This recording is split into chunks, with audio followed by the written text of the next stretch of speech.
شریعت نے کہا کہ جو شخص موت کو زیادہ یاد کرے وہ زیادہ سمجھدار. چنانچہ انصار میں سے چند نوجوان صحابہ نبی اسلام کی خدمت میں حاضر ہوئے. بہت خوبصورت سوال پوچھا. اے اللہ کے حبیب صلی اللہ علیہ وسلم، من اکیس الناس وحزم الناس، انسانوں میں سب سے زیادہ عقل مند اور سمجھدار کون ہے؟ نبی اسلام نے فرمایا اکثرہم ذکر للموت، وہ جو موت کو کثرت سے یاد کرتا ہو. وَأَكْثَرُهُمْ اسْتِعْدَادًا لِلْمَوْتِ، اور جو ان میں موت کی سب سے زیادہ تیاری کرتا ہو. اولئک الاکیاس، یہ ہیں عقل مند لوگ. ذهبوا بشرف الدنیا وکرامت الاخرہ. تو نبی علیہ الصلوۃ والسلام نے تو ان کو عقل مند کہا جو موت کو زیادہ یاد رکھیں اور موت کی زیادہ تیاری کریں. نہ موت یاد ہو نہ موت کی تیاری یاد ہو تو وہ تو پھر نگاہ نبوت میں بے وقوف انسان ہے. تو آج سوچیں ہم عقل مند ہیں یا بے وقوف ہیں؟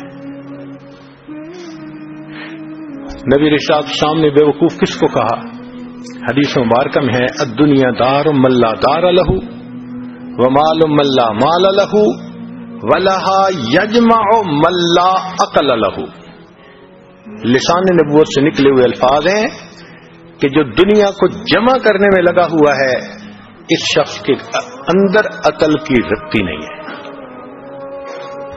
تو آج دیکھو کہ ہماری زندگی کس طرح سے گزر رہی ہے. کہیں موت کا تذکرہ کر دو نا تو عجب سی بات نظر آتی ہے کہ اس نے کون سی انوکھی بات شروع کر دی. حالانکہ صحابہ کرام کا مزاج ایسا تھا کہ وہ وقتاً فوقتاً موت کا تذکرہ کرتے رہتے تھے، سنتے رہتے تھے. سیدنا عمر بن الخطاب رضی اللہ عنہ نے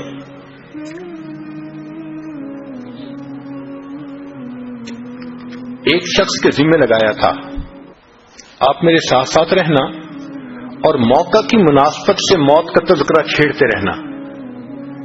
ایک دن آپ نے اس کو کہا کہ بھئی اب آپ کسی اور قوم پہ لگ جائیں. اس نے کہا کیوں امیر المومنین، اب موت کو یاد کرنے کی ضرورت نہیں ہے. تو آپ نے اپنی ریش کی طرف اشارہ کر کے کہا کہ دیکھو اب اس میں جو سفید بال آ گئے یہ مجھے موت کی یاد دلانے کے لیے کافی ہے. عمر لانو نے ایک انگوٹھی بنوائی ہوئی تھی، اس کے اوپر لکھا ہوا تھا کفا بالموت واعظا، اے عمر موت ہی واعظ کافی ہے. تو موت کو یاد کرتے رہتے تھے. جنازہ جا رہا ہے، کسی صاحب نے پوچھا یہ کس کا جنازہ؟ صحابی نے کہا تیرا جنازہ. تو وہ تھوڑا سا ایمبیرسمنٹ فیل کرنے لگے کہ کیا کہا. مان لگے بھائی اگر آپ کو برا لگا تو یہ میرا جنازہ.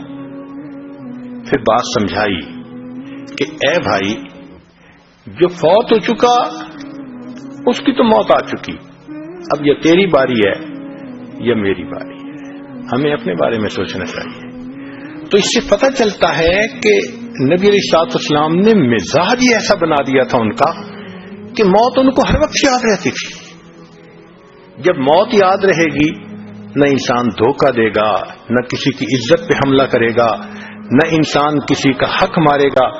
انسان ایک اچھا انسان بن کے زندگی گزارے گا.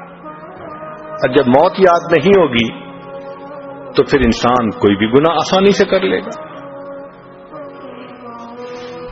کب موت آئے گی کوئی نہیں جانتا. امام غزالی رحمت اللہ علیہ فرماتے تھے اے دوست تجھے کیا معلوم بازار میں وہ کپڑا پہنچ چکا ہو جسے تیرا کفن بننا ہے.